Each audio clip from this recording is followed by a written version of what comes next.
All right, good morning and welcome to Counterpoints. We got a big Super Tuesday show. We're going to be joined by some hotshot YouTubers in a second.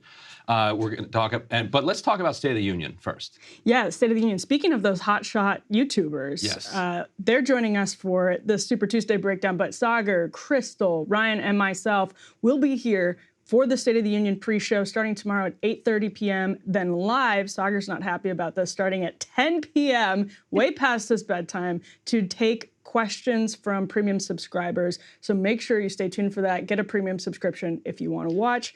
On that note, basically a private screening after the State of the Union. Yes, so we with can Saagar, Krystal, me, and you. So that we can translate Biden's BreakingPoints.com. Go there now. BreakingPoints.com. Do not miss that. Let's bring those hot new YouTubers in. Saagar and Krystal, thank you so much for joining us for Super Tuesday show. Thank you for having us. Thanks, guys. I can't tell you how nice it is not to have to set up the show myself. This is great. Yeah, I can't tell you how nice it is not to have someone shouting good morning at an ungodly decibel level. No, come on. That's their favorite part. By the way, for the record, 10 p.m. also way past my bedtime. I'm just not as much of a wimp about it as Saagar is. Okay, you guys are morning people. Guys, between the bedtime and daylight savings, this is just like my Vietnam. But whatever. These are the sacrifices that you're willing to make for the viewers. That's right. That's right. And we deeply appreciate it. After Krystal and Saagar leave, we're going to talk about the cartoon villain Victoria Nuland. Yes. Giving it a rest, which suggests probably a big strategic change in Ukraine policy is on the horizon. The other cartoon villain, Kirsten Sinema, also leaving. Like, the world desperately needed some good news. Yeah. And both of these women gave us some of that, so we really appreciate that. And of course, we'll have some updates on the latest in the war in Gaza.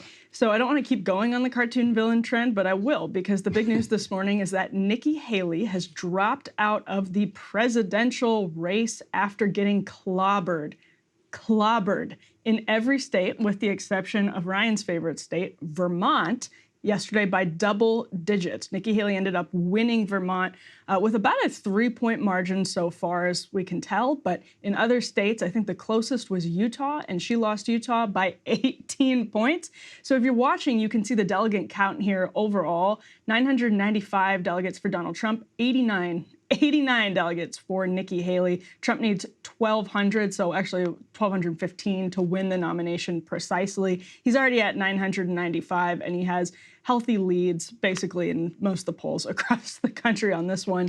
I'll start with you, Saagar. Reaction to your favorite, your personal hero, Nikki Haley, dropping out of the race. And I'll say she had a lot of money. She was dropping some money. Some donors were dropping her, but she could have kept going. So just your thoughts on her dropping out.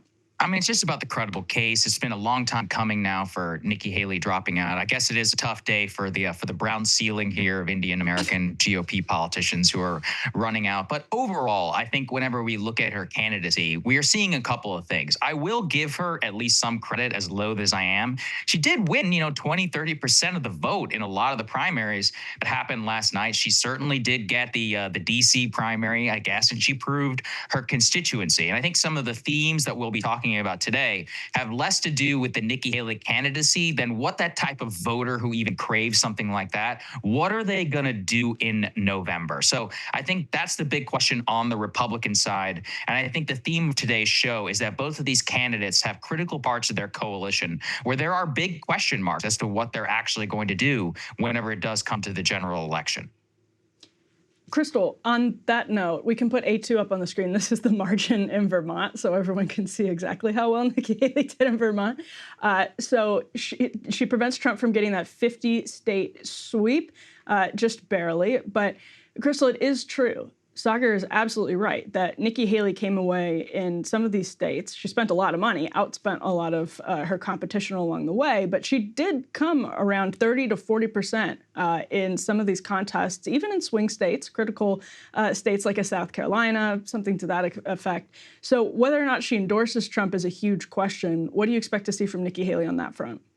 Well, let me say, first of all, that I do want to give credit where credit is due. At the beginning of this contest, if you had told me Nikki Haley would be the last person standing with Trump, if you told me she was going to win a single state in the country, I would have said not a chance. So in a sense, I do think she was sort of vindicated, but her decision to stay in this long was kind of vindicated by the fact that she did win a state. She did perform reasonably well in some of these other states that went on Super Tuesday. It makes the overall performance a little bit less embarrassing, a little bit less humiliating. Prove the point that there is some constituency for her. We know that is not a majority constituency in the Republican Party. It's largely like highly educated people who kind of like Joe Biden and are, very possibly going to vote for him in the fall. But she demonstrated there was something there in terms of her pitch. And so she did outperform what I expected of her for whatever that is worth. In terms of her dropout speech today, the reporting is she is not going to endorse Trump. She's saying he needs to basically win over independents and moderates like herself who were backing her. I also want to say, I think the political framing of Nikki Haley really demonstrates some of the oddities and perversions of the Trump era, that she's considered the quote unquote moderate. When if you just look at the ideology, head to head, you cannot put her in any sort of moderate ideological lane. But the one thing that really came out in all of the exit polling in every single state that's voted so far is actually the biggest dividing line in the Republican Party is whether or not they bought in to stop the steal. Mm-hmm. The Nikki Haley voters, overwhelmingly, she won people who said, Joe Biden actually won. Overwhelmingly, Donald Trump wins people who say, no, it was rigged, stop the steal, et cetera, et cetera. So Trump really did successfully make that the litmus test and the dividing line in the Republican Party. And, if you were on the wrong side of that question, then you basically had no hope in this primary. And by the way, one interesting point, I think you're going to end up having 60 or 70,000 voters in Vermont total deciding this Republican primary. And Vermont is an open primary state. This is a very close election. Like the chance that a bunch of Democrats, I'm not saying by any means a majority, but a non-trivial number of Democrats, I think, showed up and were like, what's the point of voting in the Democratic primary? I'm gonna jump in here and vote against Trump. I think a lot of Republicans actually did that in West Virginia in 2016, for instance, and went in and voted for Bernie against Hillary Clinton. But we do have Trump's. We move to that. We do have Trump's speech last night in which he did not mention Nikki Haley. Just went right at Joe Biden. Let's play some Trump here. November 5th is going to go down as the single most important day in the history of our country.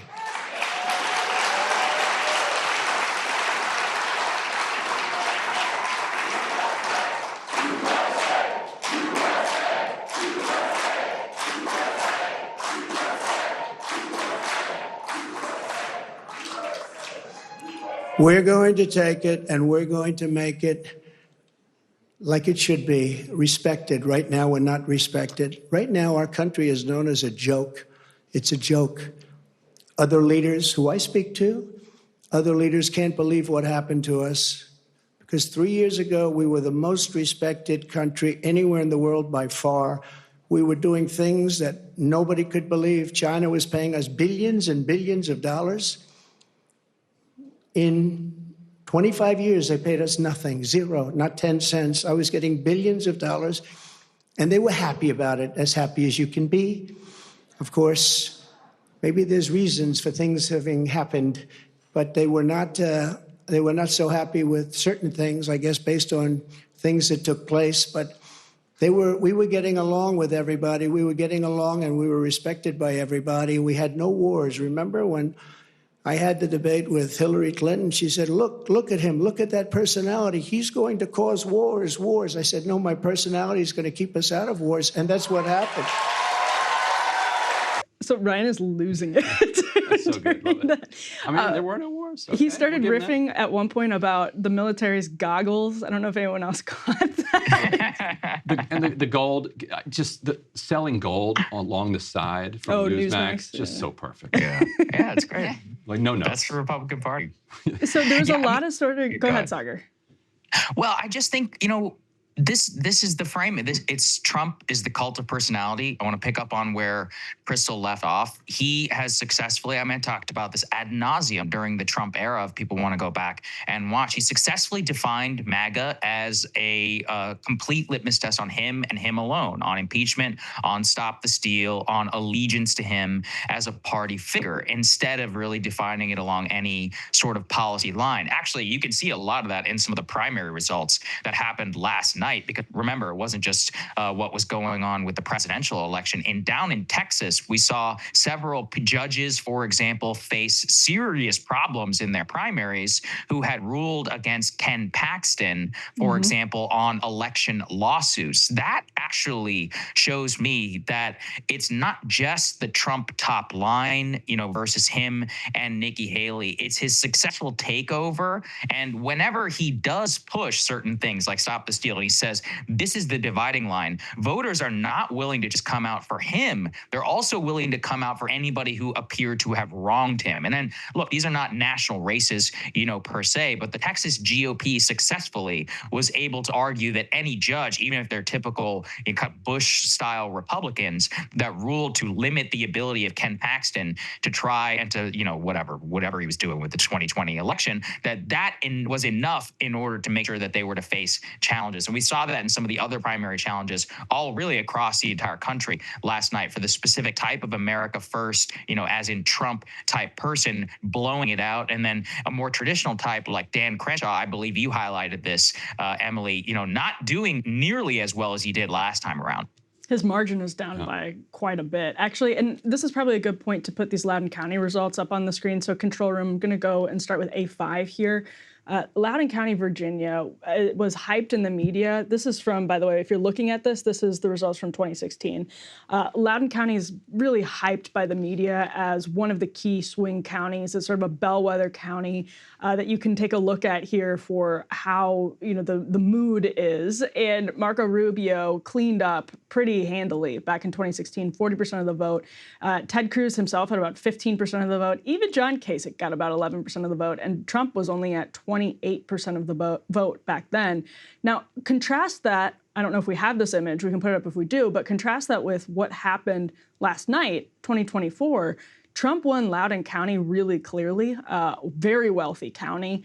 And it's outside of Washington, D.C., Northern Virginia. So you wouldn't necessarily, you would think actually Nikki Haley, with all the defense contractors out there, as Trump said, he didn't start any new wars, that Nikki Haley might be really popular in Loudoun County. She wasn't, even though she had been able to pick up big chunks of the vote. It just hasn't been quite enough. There's something about Trump, Krystal, that Republican voters will not shake. And maybe it's, to Saagar's point, it does remind me a little bit of the Tea Party years. It's sort of this binary, establishment and anti-establishment. Yeah. And if you're someone who's uncomfortable with the anti-establishment, maybe you gravitate towards a Nikki Haley. But if you're uncomfortable with the establishment, even if Trump says the craziest thing, shoot someone on Fifth Avenue, you still prefer him. Yeah, just to reflect specifically on the Loudoun County results, some of those people who voted for Marco Rubio or John Kasich, they're just Democrats now, right? Yeah. They're not voting in a Republican primary. Yes. So you can't necessarily say like Nikki Haley underperformed what they did, because probably a lot of those people that voted for Marco Rubio were like showing up to, stay strong for Joe Biden last night in Loudoun County or whatever. Actually, Marianne Williamson, if memory serves, did quite well in Loudoun County last night for whatever reason. But the other thing about the Trump domination of the Republican Party is obviously it works out well for Trump, just like the Obama domination of the Democratic Party. That worked out very well for Barack Obama. It doesn't work out very well for the rest of the Republican Party, because the things that Donald Trump can get away with, the shooting someone on Fifth Avenue or whatever wacky crap comes out of his mouth or his legal problems or whatever, other candidates can't get away with.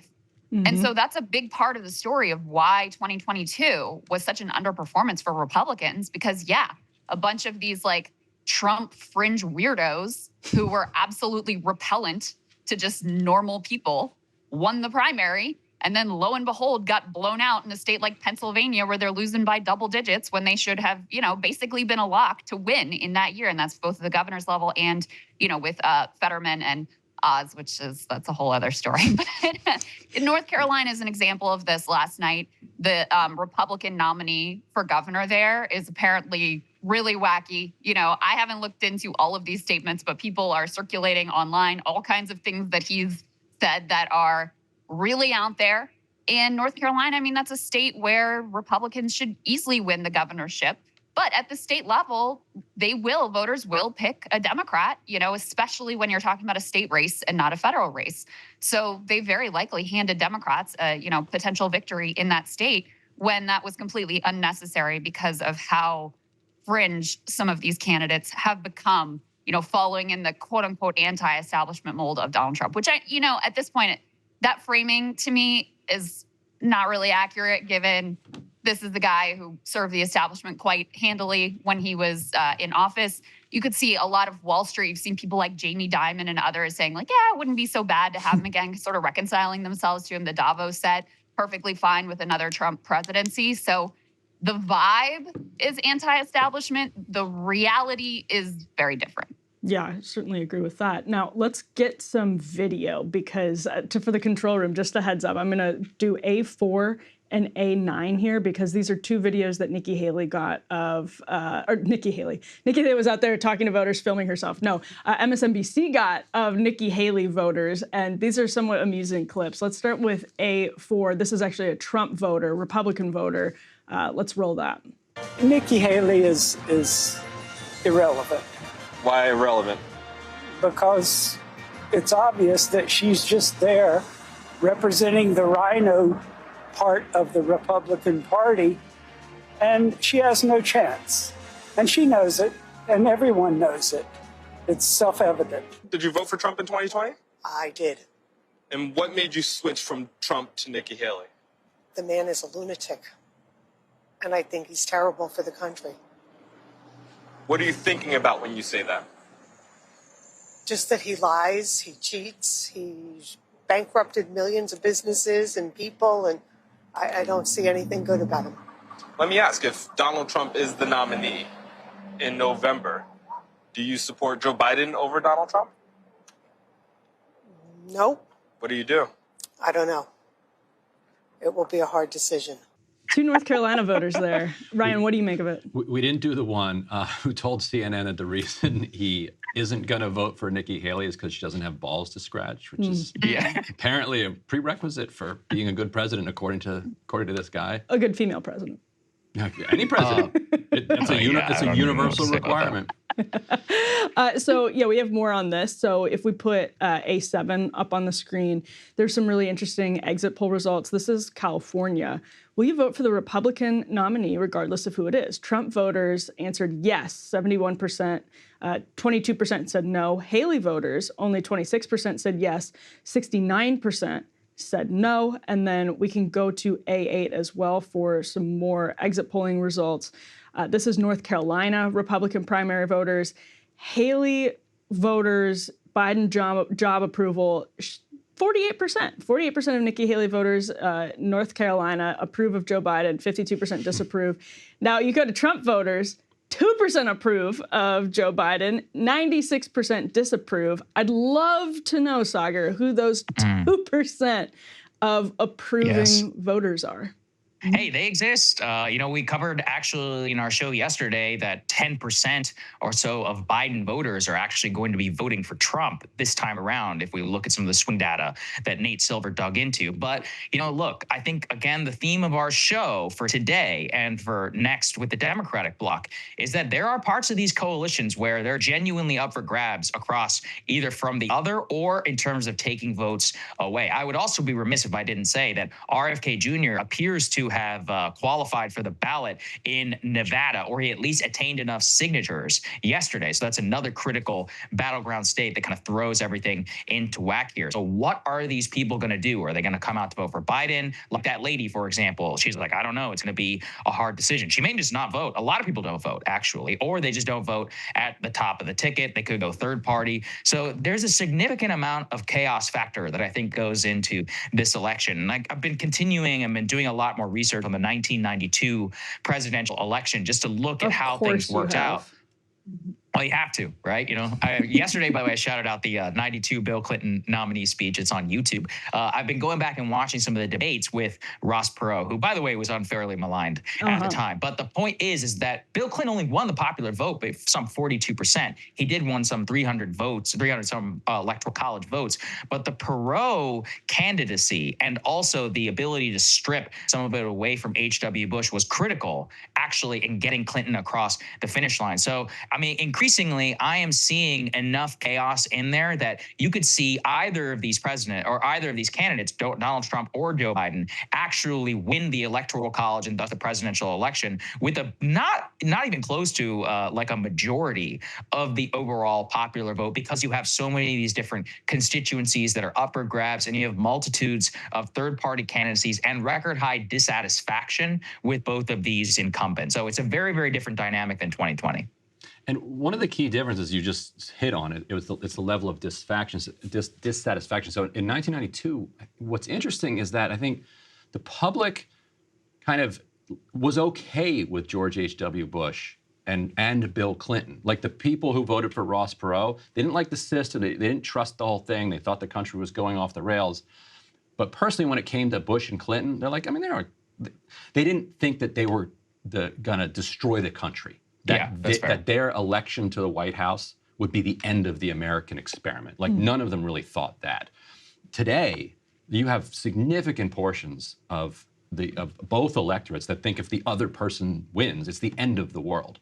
And I don't know what that does to third-party voting. Like it has some, I think, influence on how people think about third parties, but I'm not quite sure yet how that works out. Yeah, well, that's basically what you just laid down is what the Biden campaign in particular is counting on. They're hoping that revulsion and that sense of existentialism. I mean, this is what, Biden and were telling the New Yorker in that interview that got a lot of attention. Basically like, yeah, they're mad now. They'll come around when they really think about Donald Trump being back in office. And maybe, and certainly for a large proportion of the electorate and the Democratic base, that's certainly true. I'm just not sure that it holds as strongly as it did in 2020, or even as strongly as in 2016, when it was a real question mark of what a Trump presidency would even look like. And it was a little, potentially more terrifying because it was just completely unknown.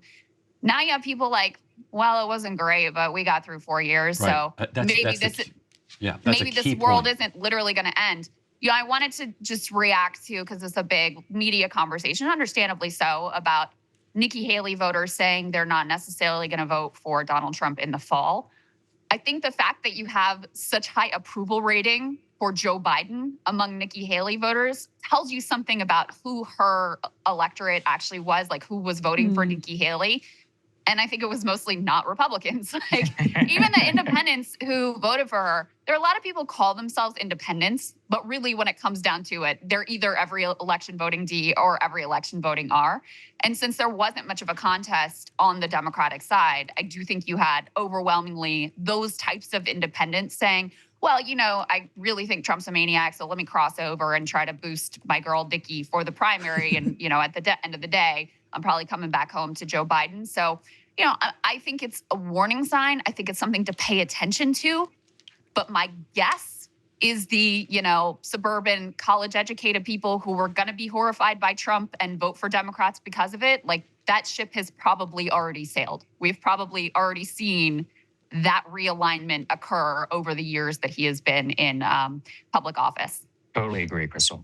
And let's just wrap up this block by noting that turnout was down. I mean, that's extremely important to all of this, to the 1992 factor and to the 1992 factor as well. This is our transition to our next block where we're going to talk about the results in the Democratic Party primary. But that third party factor is looming very large. We have no idea what's going to happen. We know No Labels has said that they'll think about this after Super Tuesday. Nikki Haley has said she's a conservative Republican. She's not interested in the No Labels ticket. Krystal Sinema just conspicuously dropped out of her Senate race in Arizona and retired yesterday. Nikki Haley said she couldn't do no labels because that would mean running with a Democrat, while Krystal Sinema is an independent. So we will see where all of that goes. RFK Jr. Still polls enough to be more than a factor than Jill Stein was in 2016. So there's so much to talk about with that. Hey, if you liked that video, don't forget to hit the like button and subscribe to Breaking Points. If you want to see the rest of Counterpoints, go to breakingpoints.com to become a premium member and get the full uncut show every morning in your inbox and on Spotify. Help us build independent news and get the full show every morning at breakingpoints.com.